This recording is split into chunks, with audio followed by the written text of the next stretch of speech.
Today I'm making a super old recipe, and that is my granny's cornbread dressing.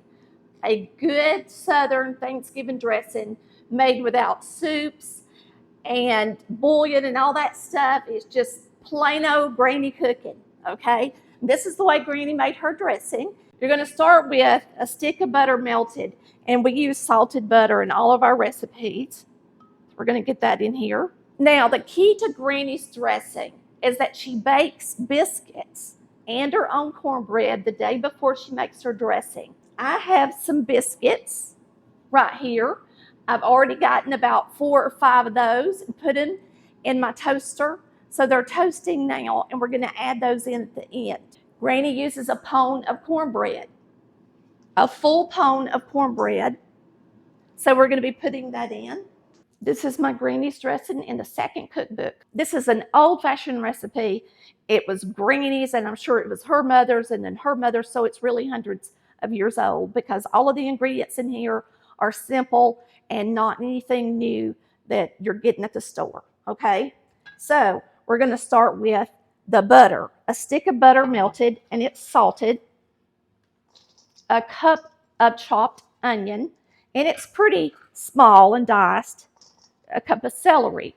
Now, if for some reason your family fusses about seeing these things in their dressing, you can always use a pull chopper like this. Put your celery and onion in it, and I'm going to show you how tiny it makes it. And then once it bakes, they will absolutely not know it's in there, but the flavor will be delicious.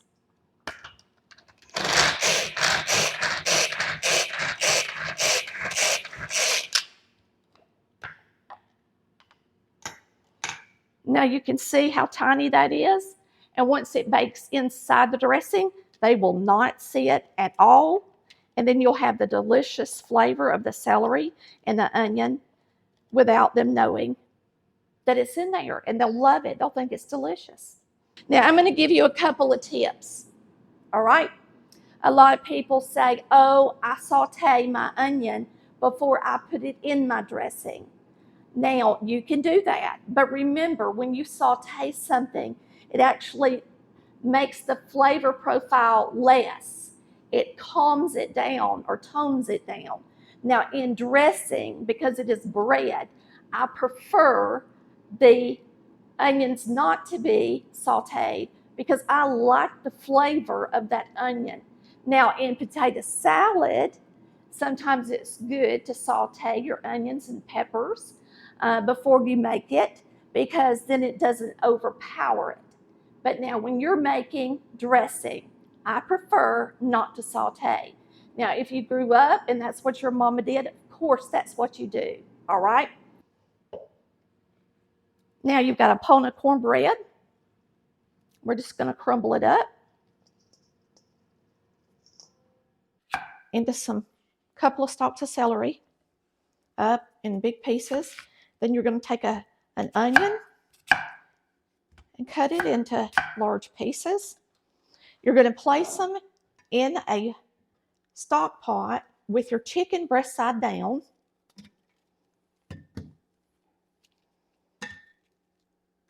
And really what we're doing is we're cooking this chicken to put inside of our dressing, and we're making some good chicken stock. All right, we're going to put in a teaspoon and a half of salt, half a teaspoon of black pepper,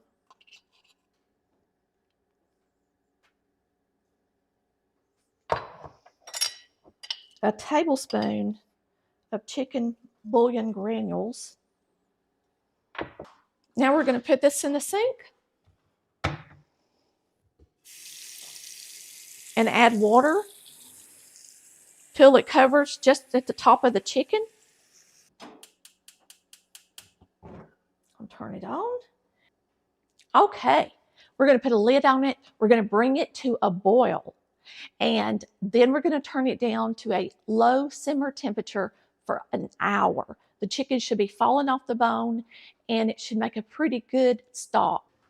All right, our chicken has come to a boil, so we're going to turn it all the way down. All right, once your chicken is done, you're going to pick it up with 2 big spoons, and it's going to start falling apart. And sit it out on a plate to cool down some. Now I'm going to get the rest of the pieces out of here. All right, now we're going to pour up our chicken broth that we're going to use in our dressing. You're going to have at least 4.5 cups of chicken broth. And so you can scoop it in there or you can pour it in there. I would rather pour it in there. You just got to be really careful. Make sure you got you a good funnel, a jar. This jar holds 3 cups. This jar will hold 3 cups to here. So that's how far I'll fill it up. And so I strain it.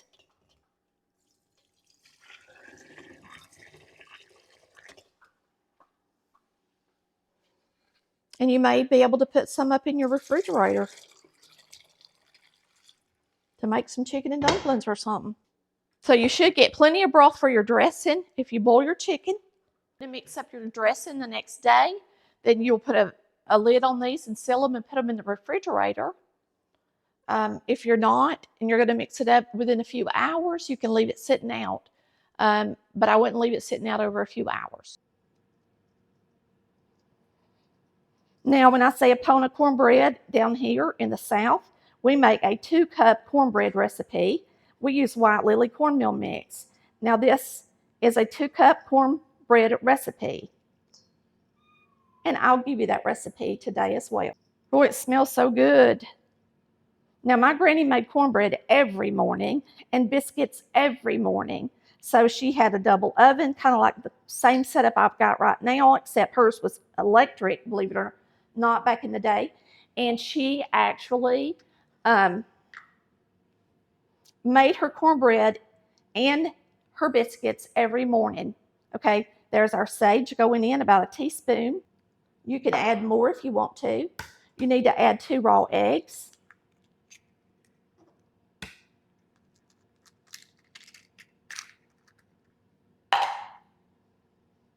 And now you need salt and pepper. Now you're going to add a 1/2 teaspoon of salt. Of course, my grandmother didn't have this recipe written down, so I had to fine tune it so that I would get it just like she made it. So that's a 1/2 teaspoon of black pepper and a 1/2 teaspoon of salt. Now remember, our cornbread has salt in it already.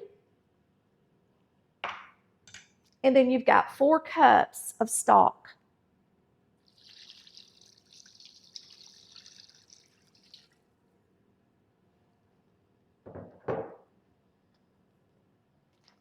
This is so easy.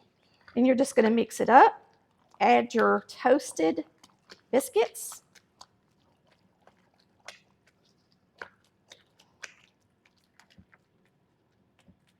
Break up those bigger pieces of cornbread. Now, my mama liked to make her cornbread light in color, but now my granny didn't. She made it just like she made it any other time. It was just a regular pound of cornbread. Now you've got those homemade biscuits going in.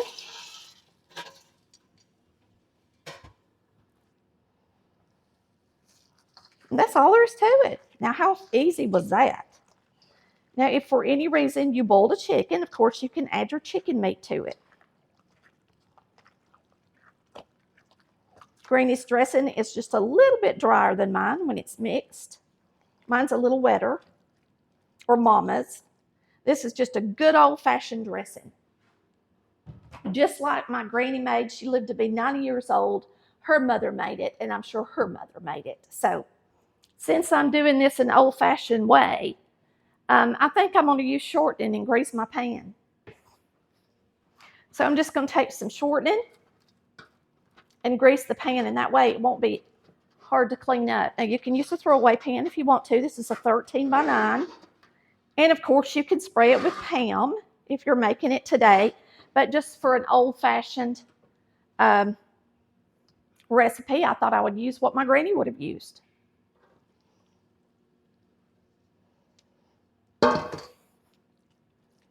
I missed the pan a little bit, didn't I? That's all right. Just throw it in there. Now, Granny's dressing is good right hot out of the oven, but it does turn just a little denser than my mama's because it doesn't have some of the ingredients my mother's has. So this is going to be a great recipe. It's going to be a great video tutorial for those that want that old-fashioned dressing just like Granny made. Let's get it in the oven, and we're going to bake it until it's good and cracked all the way across. So you want it to rise around the edges and in the middle, okay? All right, this is done. You can tell it's cracked. You want to see cracks all the way across it. So it's good and done. It sure smells up the house good. We're going to dip some out real quick so I can get this video posted today. All right.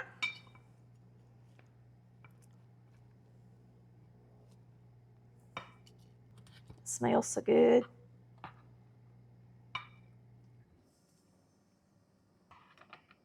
There you have it, a good old pan of dressing. Just like Granny made. Hundreds of years ago.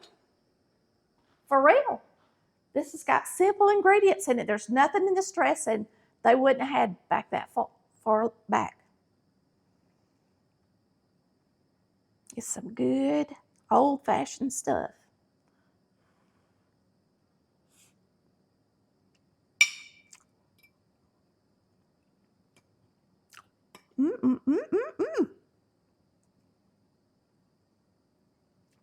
Can't beat it. Good old Southern cornbread dressing. Can't beat it.